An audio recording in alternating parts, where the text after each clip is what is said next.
got us both grounded 2 summers ago, me for a week and Bree for the whole holiday.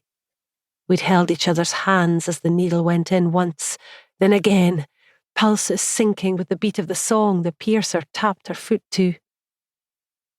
I hadn't wanted my ears pierced, but Bree begged me not to make her do it on her own. And when mine got infected, of course, it was Bree who insisted I keep them in, making me swear I wouldn't take them out. And the sad thing is that when we walked into school the first day of autumn term, the rings hidden under our hair, it felt like it was worth it. I should have known she was a snake then. She'd changed her hoops from the steel ones they were pierced with to tiny silver ones, so we didn't quite match.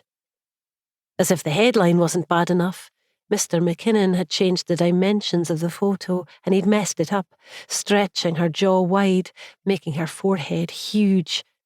If it hadn't been her obituary, I would have been thrilled by her mutant wanted poster face. If it hadn't been her obituary, I would have graffitied it, blacked out her teeth, added a monobrow, some hairy warts, stabbed out her eyes with the compass from my math set, glued it to a doll made from grass and hair, spit and blood, and asked the Furies to curse her for her crimes. But it was her obituary, so there was no point.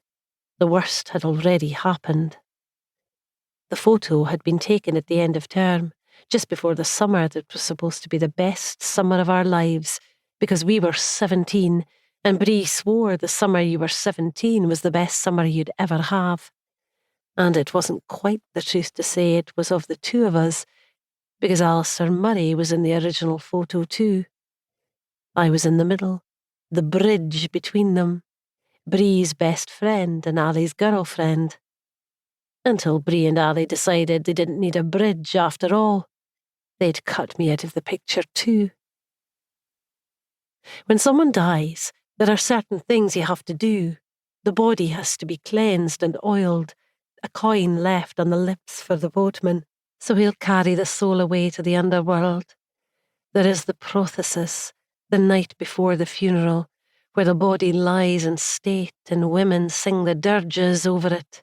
The next day is the ekphora procession to the graveside, where milk and honey and wine and water are poured into the grave as an offering to Hades.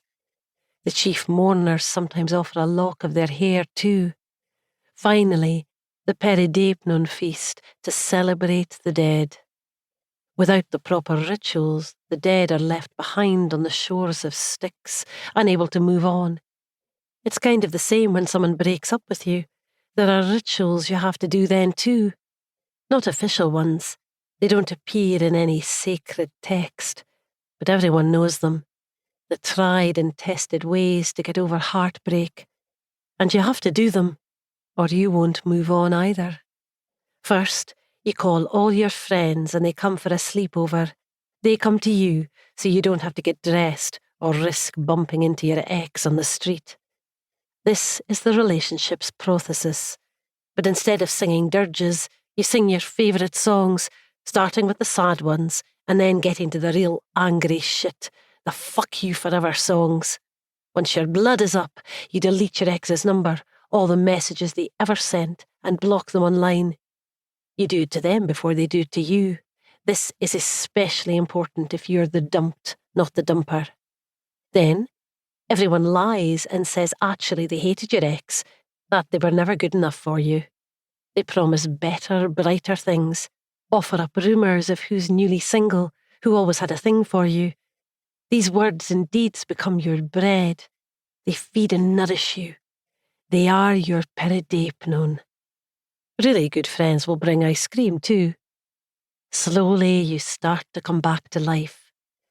A week later, you ceremonially remove a lock, or several, of your own hair and get some new style, or you dye it rainbow colours, and a week after that you kiss someone's brother, or sister, or cousin behind the old abbey ruins in Fraser's Field. After a month, when it's obvious it's really, truly over, you take everything they ever gave you and set it all alight in your back garden, an offering to Aphrodite to send you a better lover next time. The fire makes your neighbours worry about sparks and wooden fences and mutter darkly.